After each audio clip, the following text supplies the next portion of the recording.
Le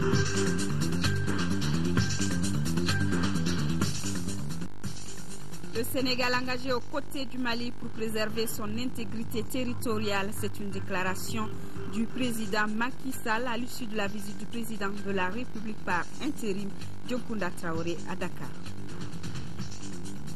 Le Fonds monétaire international FMI annonce un second décaissement de 7,5 milliards de francs CFA au Mali. L'information a été donnée ce matin par le représentant de l'institution reçu en audience par le Premier ministre. Indispensable dans la circulation routière, les feux tricolores alimentés par l'énergie solaire ne fonctionnent plus à Bamako. Quelle est la cause de cette rupture? Les éléments de réponse dans ce journal. Bonsoir à tous et bienvenue. Le 266e pape de l'Église catholique est argentin. Il s'appelle Jorge Mario Bergoglio. Il a été élu pape par les 115 cardinaux électeurs réunis depuis mardi soir en conclave secret. Le nouveau pape de l'Église catholique a pris le nom de François Ier.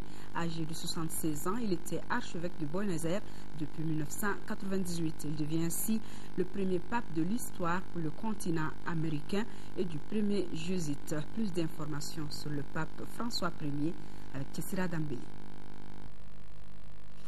C'est finalement l'Argentin Jorge Mario Bergoglio qui succède à Benoît XVI à la tête de l'Église catholique. Son élection a eu lieu après 5 scrutins de 115 cardinaux électeurs qui s'étaient réunis depuis mardi soir en conclave secret. Le nouveau pape s'appellera plutôt François Ier.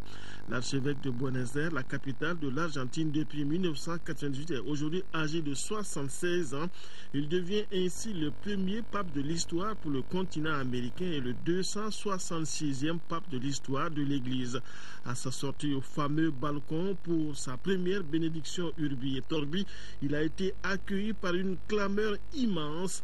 Cette élection met un point final à 4 semaines inédites et mouvementées depuis l'annonce surprise le 11 février dernier par Benoît XVI de sa renonciation à l'âge de 85 ans. Une première renonciation en 7 siècles depuis celle du pape moine Célestin V. C'est le 11 février dernier que le pape Benoît XVI avait annoncé sa renonciation à mener la barque de Saint-Pierre avec son 1,2 milliard de catholiques. Le Sénégal est engagé aux côtés du Mali pour préserver son intégrité territoriale. C'est une déclaration du président sénégalais à l'issue de la visite du président de la République par intérim à Dakar. Macky Sall et Dioncounda Traoré ont eu des entretiens à huis clos sur la crise malienne et sur l'OMVS. Les deux présidents étaient face aux journalistes pour leur faire le point de leur rencontre. Envoyé spéciaux à Dakar, Sira Bachili et Idrissa Traoré. Solidarité africaine. Le Sénégal invite le Mali à faire le point de l'évolution de la situation sécuritaire au Mali. À Dakar, le président de la République par intérim s'est entretenu à huis clos avec son homologue sénégalais Macky Sall.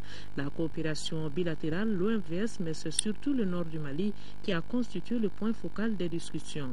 Après les entrevues à huis clos et les séances de travail, le professeur Dioncounda Traoré et Macky Sall ont fait écho de leur entretien à la presse. Nous avons parlé bien évidemment du problème sécuritaire au Mali, la situation difficile dans laquelle s'est trouvé le Mali, une situation qui fort heureusement est en train de s'arranger grâce à la solidarité des États de la sous-région, des États africains et à la solidarité internationale, et grâce bien entendu à ce que nous ont apporté et le président Macky Sall et le gouvernement sénégalais et l'ensemble du peuple sénégalais, puisque vous savez que le Sénégal a envoyé des troupes au Mali pour nous aider à libérer notre territoire et à recouvrer notre intégrité territoriale. Le décor campé, la presse voulait en savoir davantage sur l'annonce de la France quant au retrait de ses troupes au moment venu, la question des Touaregs et surtout des exactions. Vous parlez de représailles. Il y a forcément parfois des rancœurs et des amertumes qui sont là. Quand pendant 12 mois, vous avez vu des étrangers ou des compatriotes à vous prendre des membres de votre famille, les violer, les violenter, leur couper les pieds, leur couper les mains. Et je pense que lorsque la situation s'inverse, bien entendu, on peut se poser beaucoup de questions.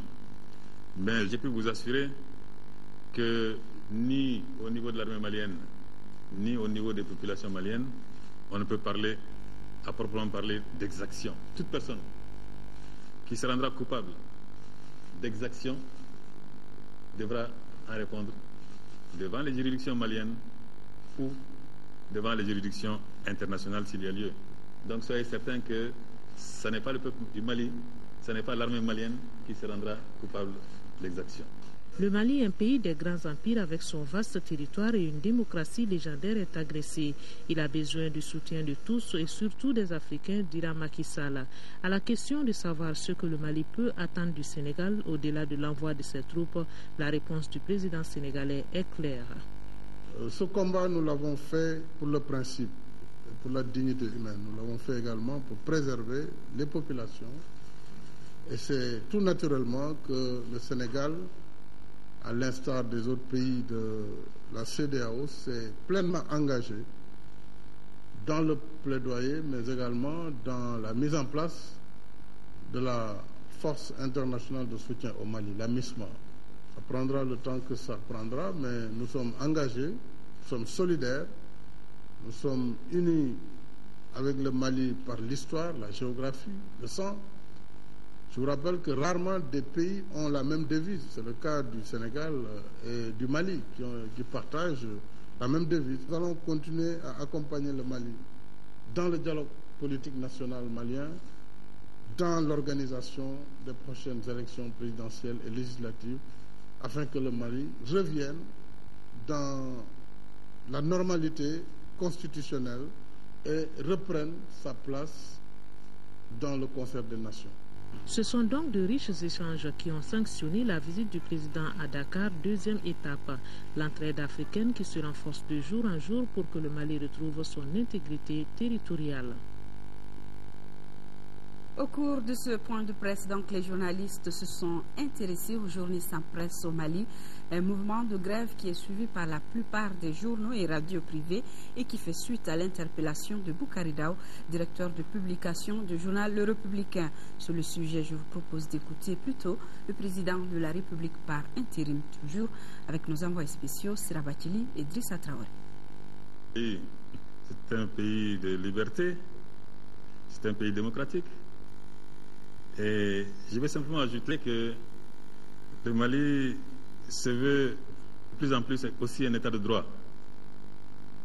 Un état de droit, une démocratie, ça implique des règles que chacun d'entre nous est tenu de respecter.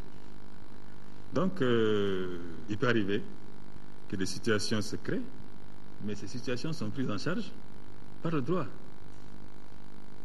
Il n'y a absolument aucune raison de s'alarmer pour ça. Le journaliste auquel vous faites allusion, il a écrit un article où il parle d'un certain capitaine Touré, je crois, qui n'existe pas, qui n'a jamais existé. Ce journaliste, personnellement, je lui reconnais le droit d'avoir son opinion sur tout ce qui se passe au Mali. Il peut ne pas être d'accord avec une décision qui est prise par les autorités. Mais n'oubliez pas que le Mali, aujourd'hui, est en état d'urgence, que le Mali est en guerre. Et donc, que chacun doit prendre conscience de ces situations et en tenir compte dans tout ce qu'il dit et dans tout ce qu'il fait. Je pense que avoir une opinion sur un problème et suggérer d'autres choses après, c'est un peu différent.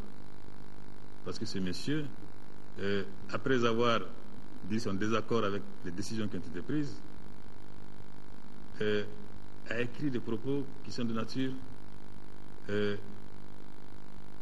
à pousser nos troupes qui sont au front à déserter ce front. Et ça, c'est grave. Je pense qu'en état de guerre, on ne peut pas tolérer ce genre de comportement et ce genre de paroles. Évidemment, je pense que le principe de précaution étant, c'était normal pour l'État de chercher à en savoir davantage, de savoir si c'est le fait d'un innocent qui a écrit des choses sans trop penser à leur impact, ou si cela doit s'inscrire dans le cadre d'une action concertée de déstabilisation de nos forces armées au front. Je crois que c'est la raison pour laquelle il a été interpellé. Il sera entendu, il dira ce qu'il a à dire. Si il n'y a rien derrière, il sera relaxé. Mais si nous découvrons qu'il y a d'autres choses derrière, évidemment, il sera mis à la disposition de la justice malienne. Et c'est le droit qui parlera.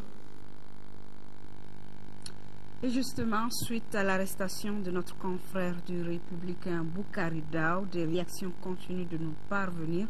Le syndicat national de l'information, de la presse et de l'industrie du livre, l'Ordre des avocats du Mali et l'Alliance pour le renouveau politique ARP condamnent tous l'arrestation et la détention illégale du journaliste Boukari Daou et demandent aux autorités d'ordonner sa libération immédiate. Cette visite du président de la République a également permis de situer les problèmes que vivent les Maliens vivant en Mauritanie et au Sénégal, si à Nouakchott, ils sont confrontés aux tracasseries routières à la frontière. Du côté de Dakar, c'est plutôt le manque de cartes consulaires et le problème d'enrôlement qui les préoccupe. Drissa Traoré, Sirabatili.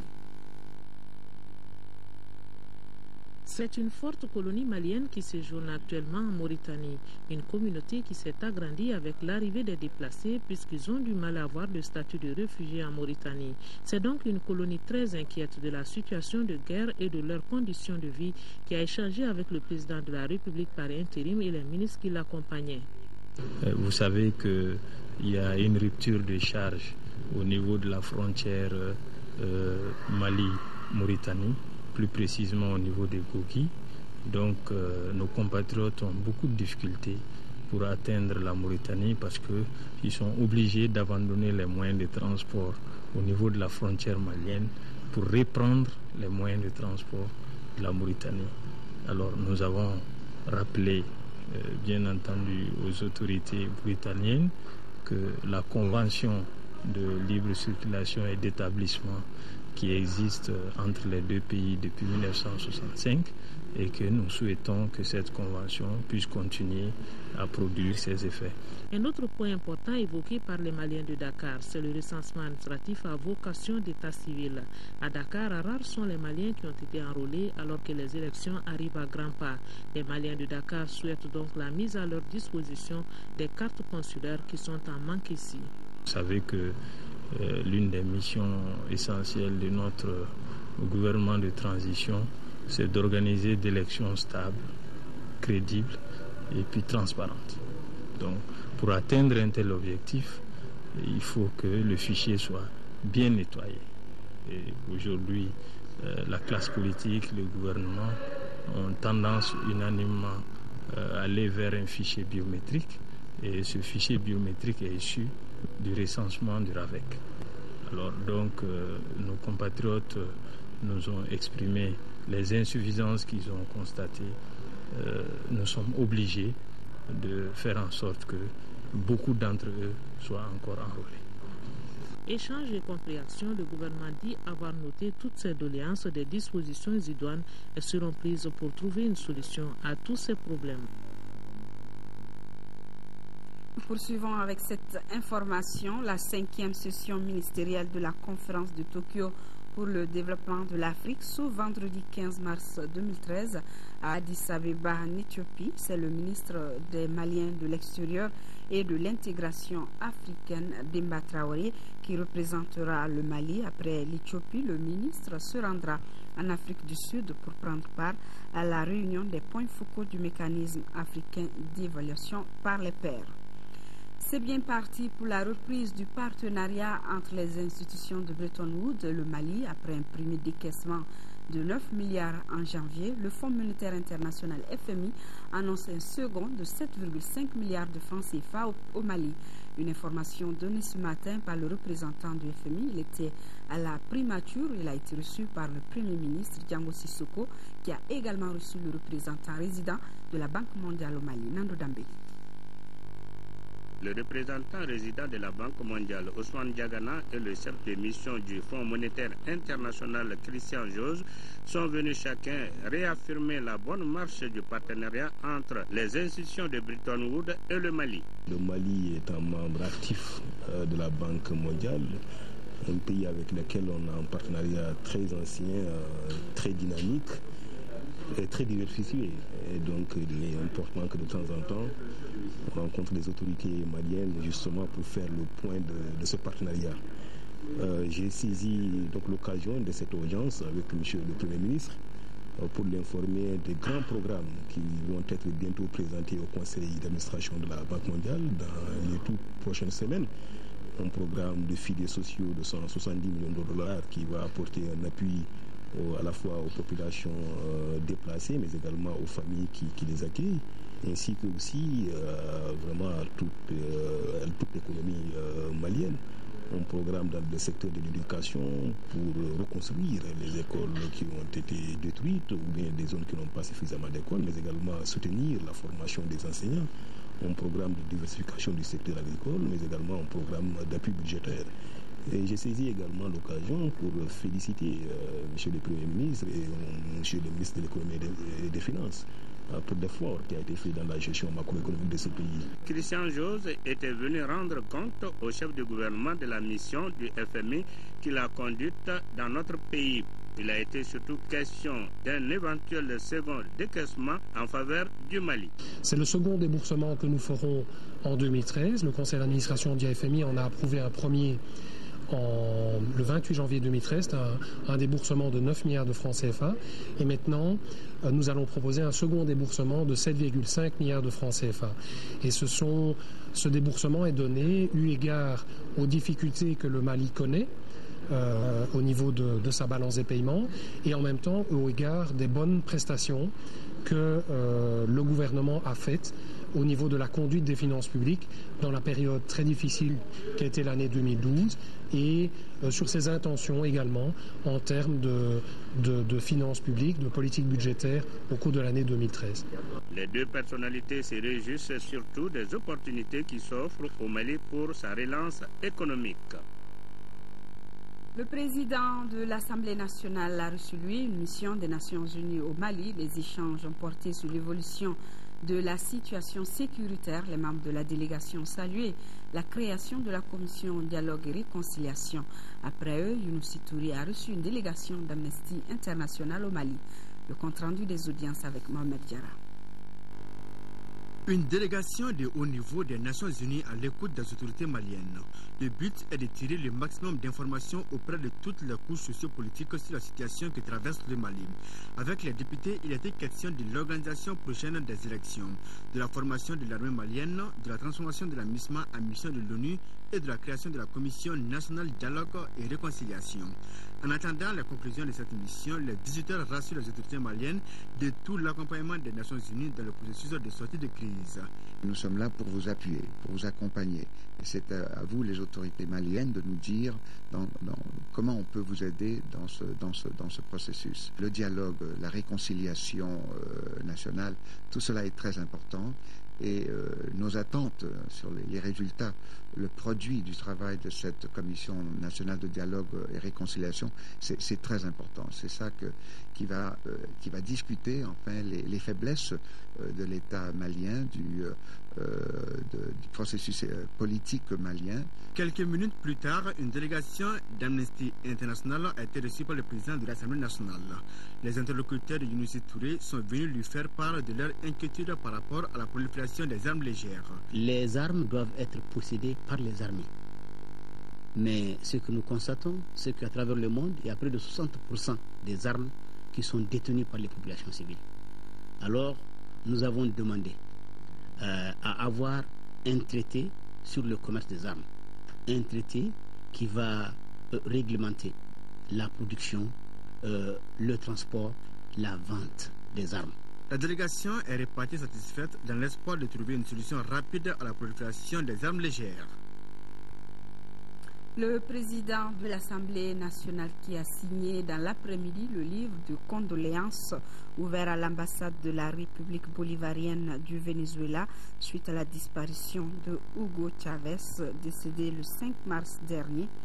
Le président de l'Assemblée nationale, Younousi Touré, a précisé dans son texte que le disparu a toujours soutenu le peuple malien. Il a aussi contribué à la réalisation du programme de développement économique et social de notre pays, a souligné Younousi Touré.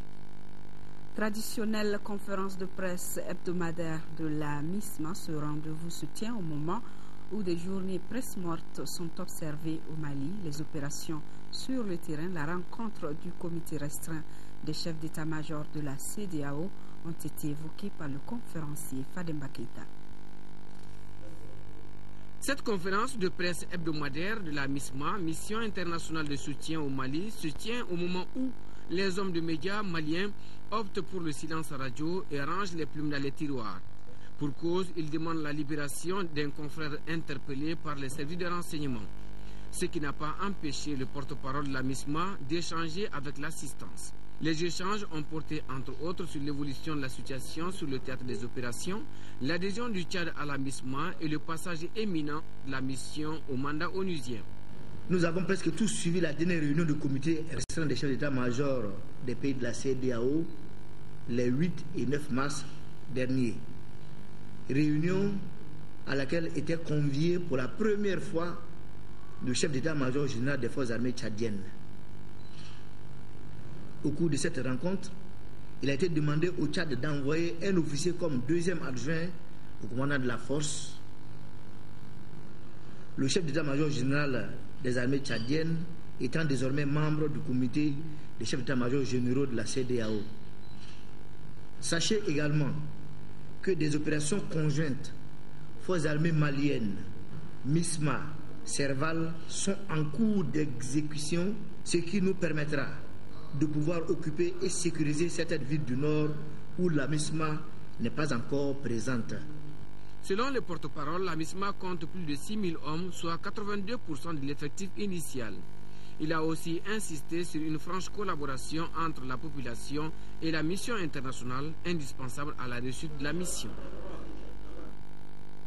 En deuxième région, le dispositif sécuritaire se renforce avec la fermeture de la frontière du Mali avec la Mauritanie. En plus de l'armée malienne, le contingent nigérien déjà présent à Banamba vient de se déployer dans le secteur de Nara, une situation qui rassure les communautés de Ouagadougou. Sédou Traoré nous donne plus de détails. Dans le cadre de la lutte contre les terroristes, le commandement militaire des forces armées vient de déployer des grands renforts dans le secteur de Nara en deuxième région. Il s'agit des soldats nigérians qui viennent s'ajouter au dispositif malien déjà opérationnel dans le Ouagadougou, secteur frontalier avec la Mauritanie. Même si les autorités militaires locales n'ont pas voulu commenter la situation, l'administration, elle, se veut rassurante. Au niveau de Nara, les forces armées et de sécurité sont en symbiose, en harmonie parfaite avec les populations pour la sécurisation de ces populations de Nara. Nous, administration, nous demandons à ces populations quand même de collaborer en étroite harmonie avec les forces de sécurité en leur fournissant régulièrement toutes les informations suspectes. Ce message est bien compris par les communautés de Ouagadougou et une certaine complicité positive s'est déjà instaurée entre elles et les troupes. La preuve, les forces vives du cercle ont remis plus d'une dizaine de millions au niveau régional pour le soutien à l'effort de guerre. À ceci s'ajoutent les 3 taurions du village de Bérégué-Naré à la troupe malienne de Nara. Partout dans le Ouagadougou, les communautés vaguent librement dans leurs activités quotidiennes.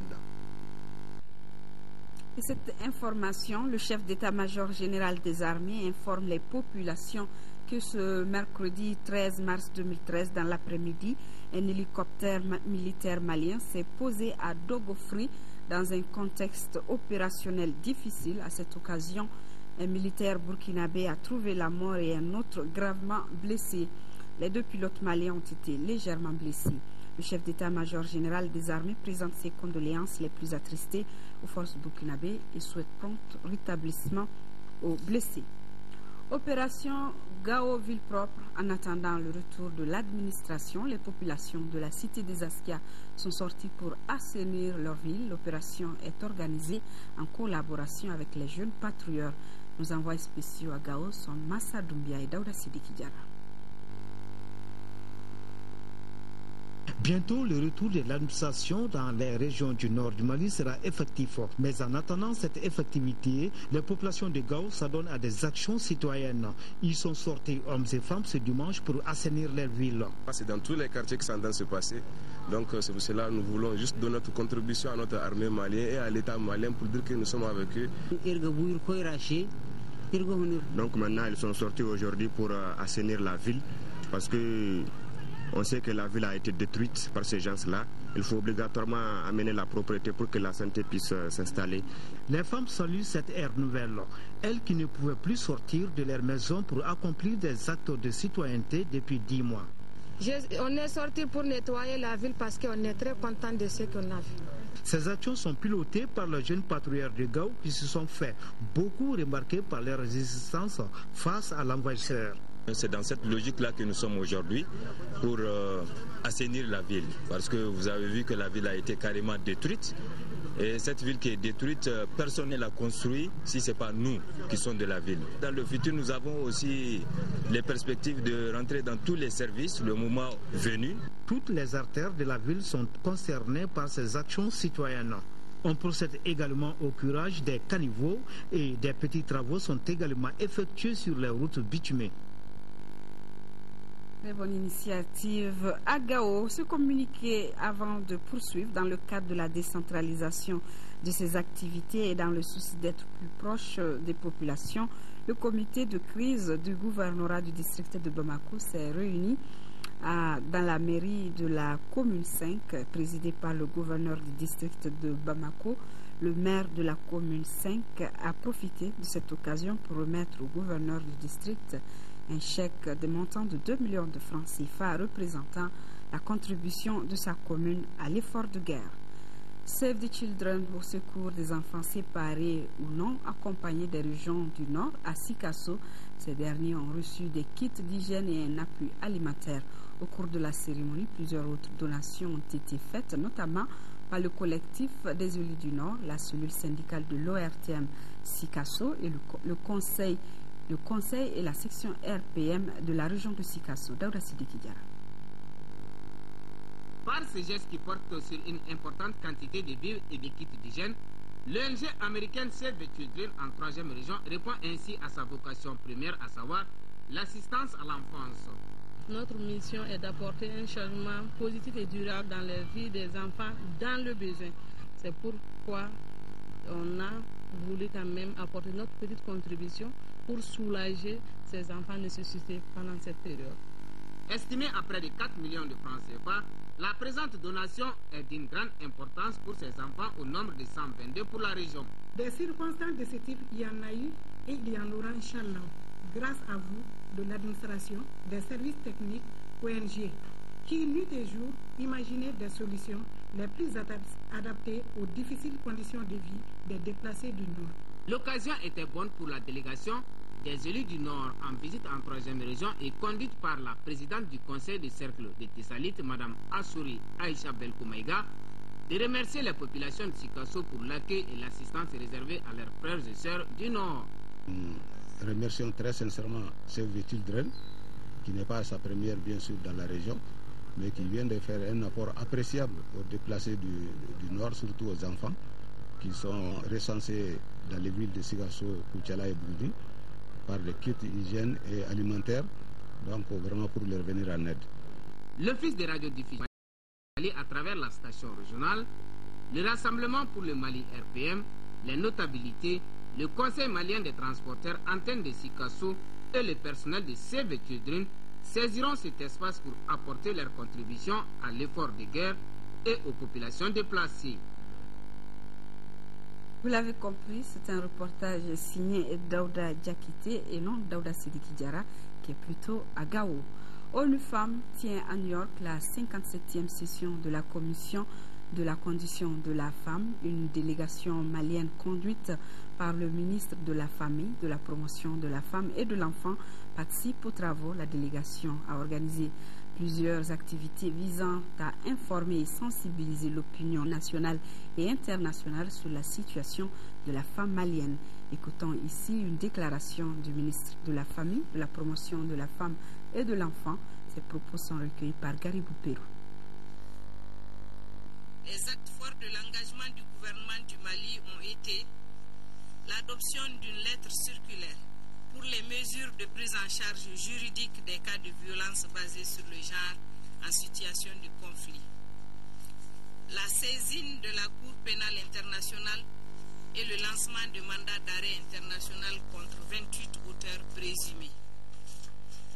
En matière de dispositions juridiques et réglementaires, bien que certaines dispositions juridiques nationales existent dans le domaine de la lutte contre les violences basées sur le genre, il convient d'intégrer le droit international humanitaire dans la législation nationale pour prendre en charge les violences basées sur le genre en situation de conflit. De renforcer le système juridique actuel pour mener toutes les investigations nécessaires pour juger les auteurs des crimes en lien avec les violences basées sur le genre. De mettre en place une politique qui n'accorde aucune amnistie, je le répète encore, aucune amnistie aux auteurs de ces violences sexuelles dans les situations de conflit armé. J'en appelle à l'engagement de la communauté des nations à travers ces institutions spécialisées pour nous aider à y parvenir.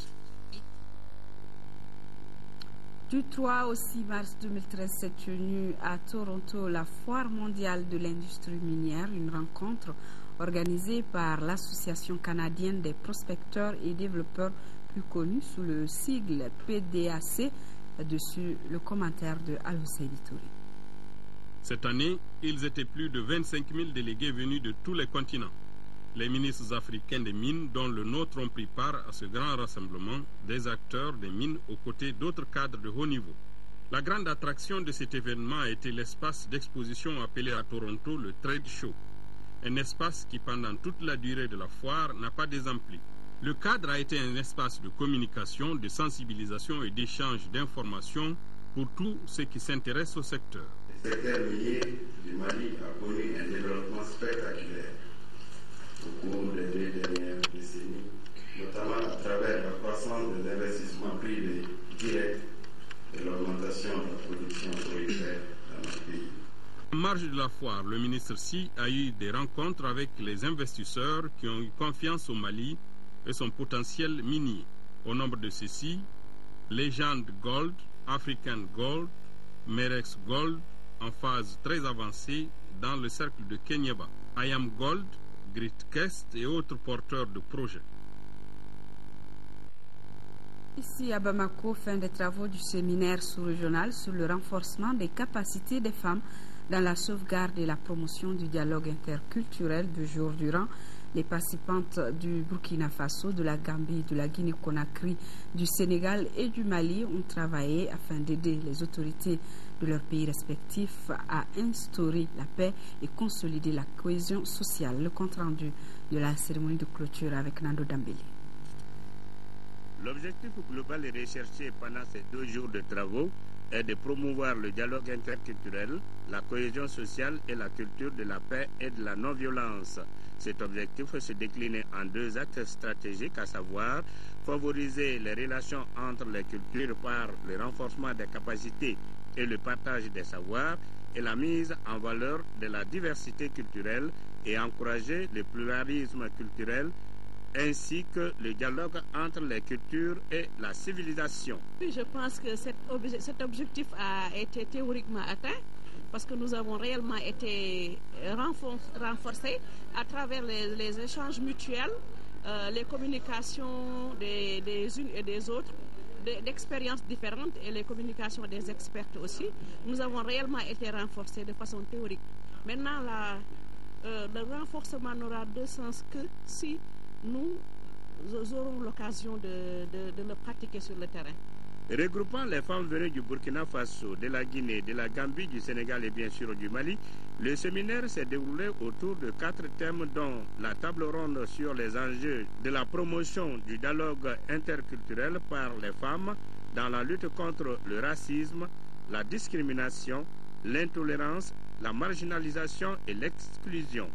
J'en suis d'autant plus ravi qu'une telle initiative répond à de fortes attentes dans un monde de plus en plus confronté au phénomène de l'incompréhension entre les peuples et les nations.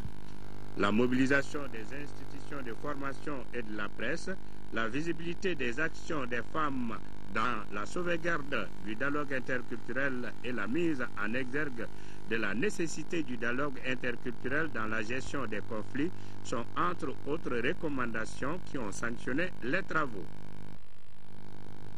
Le ministre de l'Administration territoriale, de la décentralisation et de l'aménagement du territoire et le ministre des Affaires religieuses et du culte, sur la base de la délibération de la Commission nationale d'observation de la Lune chargée de la fixation des dates officielles des fêtes musulmanes et du début du mois de Ramadan, informe la communauté musulmane que le mois lunaire Jumada al-Oula a débuté au Mali ce mercredi 13 mars 2013. Indispensable dans la circulation routière, les feux tricolores alimentés par l'énergie solaire ne fonctionnent plus ces derniers jours. Quelles sont les raisons? Qu'en pensent les usagers, policiers et autorités municipales? Les éléments de réponse dans ce reportage de Agibou Koulibaly. Les feux tricolores solaires installés dans les carrefours de la ville de Bamako par la société Hydro Sahel SA en partenariat avec la mairie du district de Bamako ne fonctionnent plus. C'est un vrai désordre, on a beaucoup de difficultés pour circuler. Vraiment, on ne peut pas rester dans ces situations-là. Avec l'arrêt des feux tricolores solaires, des dispositions ont été prises par la compagnie de la circulation routière pour rendre fluide la circulation. Nous avons mis un dispositif au niveau de ces feux tricolores pour la régulation de la circulation. Si vous constatez, il y a l'effectif qui a doublé au niveau de ces différents carrefours où existent ces feux tricolores solaires. Le maire du district de Bamako pense que les autorités communales n'ont pas été saisies au préalable. Nous avions été surpris de constater il y a 2 semaines qu'il y avait une interruption des feux. Nous avions pensé que c'est un problème technique. Par la suite, nous avions compris que c'était fait délibérément. Avant-hier, nous avions été surpris de constater, aux environs de minuit 1h du matin, que la même situation a repris. Avec ce constat, la DRCQ est partie à l'entreprise et là, ils ont été clairs pour nous faire comprendre effectivement parce qu'ils n'ont pas été payés, ils ont coupé. On a dit que ce n'est vraiment pas une manière de collaborer. On n'a pas reçu de préavis, on n'a pas reçu d'avertissement. Notre équipe de reportage a voulu rencontrer le PDG de la société Hydro Sahel SA. Il n'a pas voulu s'exprimer. Ce communiqué du ministère de l'Équipement et des Transports en raison des travaux au niveau du carrefour du rond-point Sogolon à Kalabankoura, en commune 5 du district de Bamako, le ministre de l'Équipement et des Transports informe les usagers de la route de l'aéroport que la circulation sera perturbée au niveau du carrefour du rond-point Sogolon à partir du 15 mars 2013. La fin des travaux est prévue pour le 24 mars 2013. Les dispositions sont prises pour assurer la circulation à partir de déviations identifiées à cet effet. Page culturelle avec le meilleur prix du concours 100 heures chrono qui a été enlevé par le film intitulé Devoir de souffrance. Il a été tourné par une équipe de jeunes à Dialakourouyi. L'objectif du concours organisé par l'association Don Natao au jour à venir est d'initier les jeunes maliens à la production. Garibou Pérou, compte rendu. 4 films ont été présentés au concours 100 heures chrono par une trentaine de jeunes qui ont auparavant bénéficié des formations dans le domaine du cinéma et de l'art. Le concours a été organisé par l'association Donata, c'est-à-dire les jours à venir. Le film Devoir de souffrance est la production de cette équipe composée des caméramans, des preneurs de son, de monteurs et des scénaristes et s'est classé premier à ce concours. Il vient avant les titres La Veuve, Fanta la coiffeuse ou encore Sénébou, un film qui fait vivre la terreur qu'ont sémé les prétendus religieux à Tombouctou. S'agissant du titre Devoir de souffrance, tous les procédés audiovisuels ont été respectés selon le jury. Ils ont fait un groupe de 4 et dans chaque groupe, il y avait 6 à 7 jeunes, filles et garçons confondus. Et dans le groupe, eux-mêmes, puisque nous avons donné le thème Occupation Femmes. Donc dedans, ils ont essayé de créer, de scénariser. Je salue cette initiative prise par l'association Donatao qui nous dit une fois de plus que nous ne nous laissons pas gérer par la crise, mais nous gérons la crise. et que la crise ne doit pas être un alibi pour ne plus rien faire. Tout ne demande pas que de l'argent, même si l'argent est nécessaire partout. La preuve est là. Et certes, on n'ignore quand même pas que notre pays est riche en culture. Il est absolument certain que les jeunes cinéastes très peu nombreux au Mali profitent de cet espace pour réaliser leurs rêves, selon l'initiatrice du concours.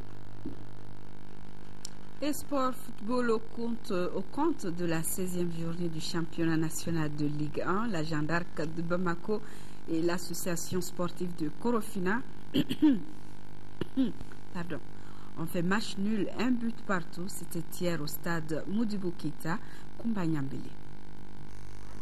Avec -3 contre -6 à la différence de but, l'association sportive de Korofina, 12e au classement, et son poursuivant direct, la Jeanne d'Arc 13e, conserve désormais 16 points chacun au terme de la 16e journée du championnat national de Ligue 1. À l'aller, les deux formations s'étaient quittées sur un nul blanc. La première période reste stérile en but malgré des occasions de part et d'autre. C'est à la 57e minute que Amara Fofana débloque le tableau d'affichage pour l'ASCO. Score 1-0. Avec ces légers avantages, les pensionnaires de Korofina prennent le monopole du jeu jusqu'à la 81e minute où Moussa Diop égalise pour la Jeanne d'Arc. 1-1, score final. Dans cette opposition pour la course au maintien, il faut reconnaître que le public sportif est resté sur sa faim à cause du manque de précision de la part des joueurs devant le but adverse. Chose qui prouve qu'il faut encore beaucoup miser sur la formation à la base et le suivi pour les futures échéances. La mort vient de frapper à la porte des forces armées et de sécurité du Mali. Le général de brigade Idrissa Djila n'est plus. Âgé de 65 ans, ses obsèques ont eu lieu cet après-midi à la place d'armes du génie militaire Brahma Traoré.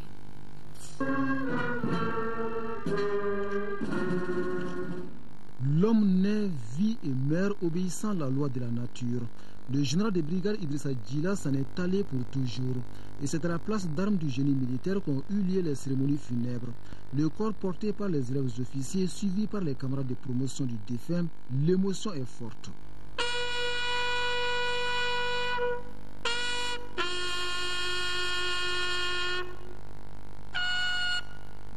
Le général de brigade Idrissa Djila est décédé mardi dernier à l'âge de 65 ans.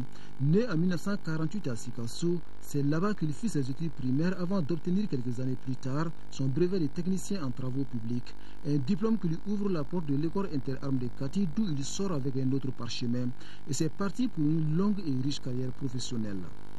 Il occupa les postes de chef de la section mine et pièges, chef de la section topographie, chef de la section bâtiment et fortification, commandant de la compagnie des travaux du génie, commandant de la compagnie de commandement et des services techniques du génie, directeur général de l'opération PUI, directeur général de la société d'exploitation et de gestion des mines de Kalana.